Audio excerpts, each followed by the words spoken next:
तर नमस्कार, तुमचं पुन्हा एकदा स्वागत आहे आपल्या एका नवीन व्लॉगमध्ये। तर आज आपण कर्जत ते जेजुरी हा प्रवास बघणार आहोत। तर प्रवास करता करता मी तुम्हाला मार्तंड देवानी पृथ्वीवर अवतार का घेतला याची थोडीशी माहिती देणार आहे। कृतयुगामध्ये निसर्गरम्य व शांत अशा मणिचूल पर्वतावर धर्मपुत्र सप्तऋषी आपल्या परिवारासह धर्माचरण, तपस्या व होम हवन आदी नित्यकर्म आनंदात व्यतीत करत होते। त्याच सुमारास मल्लासूर दैत्याने मणिचूल पर्वतावर आक्रमण केले व तेथील तपोवन उद्ध्वस्त केले। त्यांचे आश्रम नष्ट करून गाई वासरांचा वध केला, ऋषी पत्नींची विटंबना केली। अशा रीतीने त्या नंदनवनाची वाताहत लावून मल्लासूर आपल्या दैत्य सेनेहस निघून गेला। परंतु घडलेल्या प्रकाराने भयभीत झालेल्या ऋषी मुनींनी देवाचा धावा केला व नारद ऋषींच्या कथानादरे दुर्वाशिष्य लवा ऋषींच्या अभिमंत्रित केलेल्या धवलगिरीच्या परिसरामध्ये आपल्या कुटुंबियांना सुरक्षित ठिकाणी ठेवून इंद्रदेवाकडे जाण्यासाठी प्रस्थान केले। त्यांनी इंद्रदेवाकडे आपले दुःख व्यक्त करून अभय मागितले। तेव्हा देवेंद्राने मल्लासूर व मणिसूर दैत्य बंधूंना ब्रह्मदेवाकडे मिळालेला अजयत्वाचा वरदानाचा वृत्तांत कथन केला व आपली असमर्थता प्रदर्शित केली। त्याचबरोबर वैकुंठामध्ये जाऊन विष्णूंची मदत घेण्यासाठी सुचवले।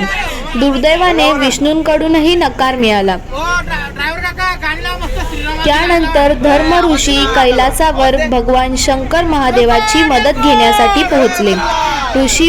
ऋषी मुखातून मल्लासूर दैत्याचे दुर्वर्तन ऐकून भगवान शंकर क्रोधित झाले व त्यांनी आपल्या जटा आपटल्या।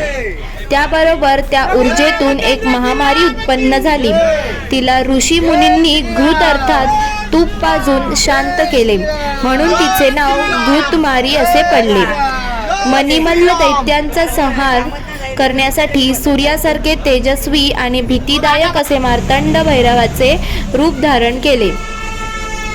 गळ्यात सूर्पभूषणे, कानात कुंडले, हातात त्रिशूळ, डमरू, खड्ग आणि पूर्ण पात्र असे मार्तंड भैरव सपत्नीक नदीवर आरूढ होऊन कार्तिक स्वामींच्या नेतृत्वाखाली सप्तकोटी गणांसह धवलगिरीवर अवतरले।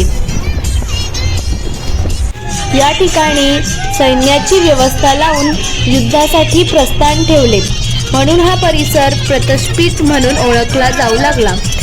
मल्लासुराला दुट्टकरवी ही वार्ता समजल्यानंतर त्याने शिवाचा उपहास केला, परंतु प्रत्यक्ष देवसैन्य पाहिल्यानंतर मनातून तो घाबरला। त्याने आपले धुरंधर युद्धे व दैत्य सेनेसह युद्धासाठी सिद्धता केली। दोन्ही सैन्ये समोरासमोर भिडताच घनघोर युद्धास सुरुवात झाली।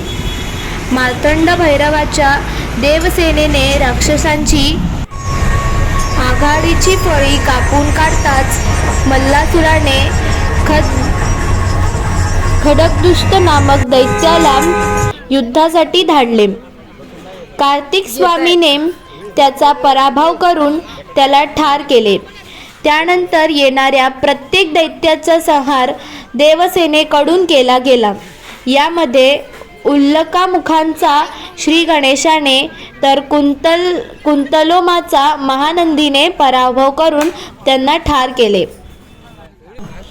दैत्य सेनेचे पराभव पाहून मल्लासूर क्रोधिष्ठ झाला व त्याने आपला धाकटा भाऊ शूरयोद्धा मणिसूराला रणांगणावर पाठविले।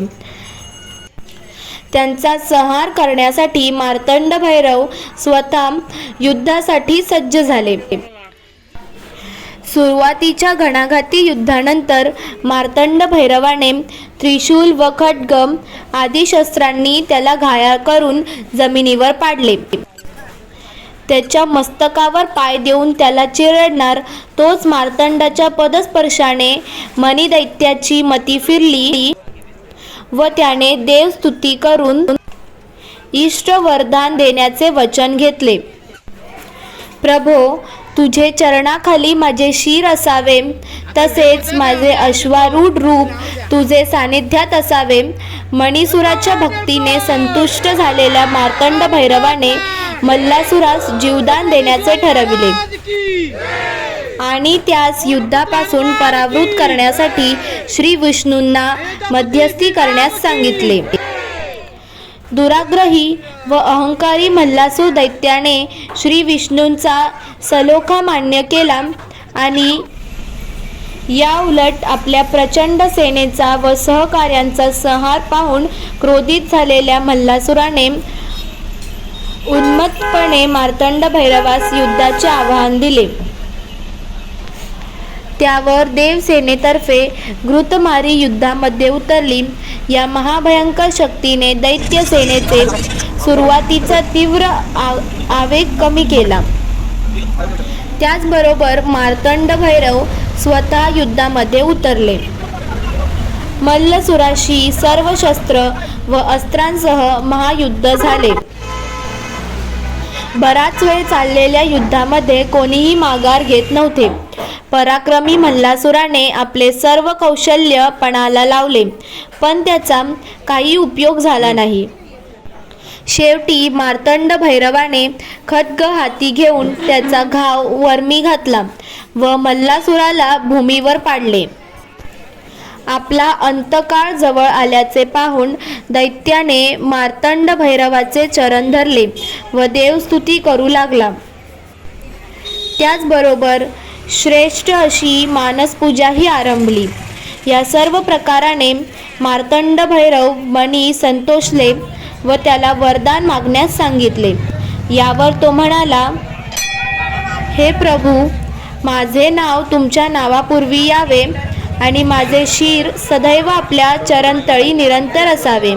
मणिसूर व मल्लासूर दैत्यांना पाताळात धाडल्यानंतर मार्तंड भैरवांनी प्रस्थापित जवळील टेकडीवर आपली राजधानी स्थापन केली. दैत्यांवरील जय मिळवल्यामुळे या पर्वताला जयाद्री नाव मिळाले. दैत्यसुरांचा संहार करण्यासाठी खड्ग अर्थात खंडा हाती घेतला म्हणून खंडोबा, तर म्हाळसेचा पती म्हणून म्हाळसाकांत, भाविक भक्तांचा सदैव आनंद देणारा असा सदानंद. तर असं आपण खंडोबाने मल्लासुराचा वध करण्यासाठी घेतलेल्या अवताराची कथा पाहिली. जेजुरी. पुणे जिल्ह्यातील पुण्याजवळच्या जेजुरी या सुमारे 30 मैलावरील गावी खंडोबाचे देवस्थान आहे. खंडोबा हे महाराष्ट्राचे कुलदैवत असून संपूर्ण देशभरातील लाखो भाविकांचे देखील कुलदैवत आहे. खंडोबाचे भक्त फक्त देशातच नाही तर परदेशातही मोठ्या प्रमाणात आहेत. तो जेजुरीचा खंडोबा या नावाने सर्व परिचित आहे. उंच डोंगरावर असलेल्या कडेपठार या ठिकाणी जुने खंडोबाचे स्थान होते, परंतु जेजुरीला नव्याने देऊळ बांधले आणि त्याच देवळात आम्ही आता चढत आहोत. तरीही तेही आता 3 शतकांपूर्वीचे म्हणजे इसवी सन 1712 सालचे देऊळ आहे. मोगलांच्या सैन्याने मंदिर उद्ध्वस्त केल्याचे इतिहास सांगतो, परंतु औरंगजेबाने 1,25,000 चांदीच्या मोहरा देऊन या देवळातील उठलेल्या पोळ्यातील माशा शांत होण्यासाठी खंडोबालाच साकडे घातले असाही उल्लेख सापडतो. देवळासमोर दगडी दीपमाळ आहेत. सुमारे 200 पायऱ्या चढून वर गेल्यावर मल्हारी मार्तंडाचे म्हणजेच खंडोबाचे दर्शन होते. 9 लाख पायरीचा डोंगर असेही या देवस्थानाच्या डोंगरास म्हटले जाते. देऊळ अतिशय सुंदर आहे. सभामंडप आणि गाभारा असलेल्या या देवळात खंडोबाची मूर्ती आहे. म्हाळसा, मणिमाला आणि खंडोबा अशा 3 सुबक मूर्त्या देवळात आहेत. देवळात तलवार, डमरू आणि परळ या पुरातन वस्तू जतन केलेल्या आहेत. अतिशय जड अशी पुरातन तलवार उचलण्याचा एक अवघड खेळ इथे दरवर्षी खेळला जातो. उंच धरून तलवार जास्तीत जास्त वेळ उचलून ठेवणाऱ्याला बक्षीस देण्याची पद्धत आहे. दसऱ्याच्या दिवशी मोठी यात्रा इथे भरते. तसेच सोमवती अमावस्यालाही भाविक येथे गर्दी करतात. खंडोबाचे हे जागृत समजले जाणारे देवस्थान आहे. मराठा, कुणबी, धनगर, आगरी, कोळी व इतर अनेक लोकांचे हे आराध्य दैवत असून इसवी सन 1608 मध्ये या देवळाचे बांधकाम झाले.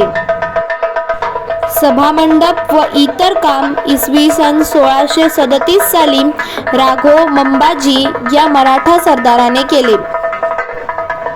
तर सभोवराच्या ओवऱ्या व इतर वस्तू होळकरांनी बांधल्या. इसवी सन 1742 मध्ये होळकरांनी दगडी खांब बांधले. सभोवराच्या तटबंदीचे व तलावाचे काम इसवी सन 1770 मध्ये पूर्ण झाले. तुकोजी होळकरांच्या काळात जेजुरीपासून 17 किलोमीटर अंतरावर असलेल्या श्री भुलेश्वर मंदिराच्या जीर्णोद्धाराचे काम झाले.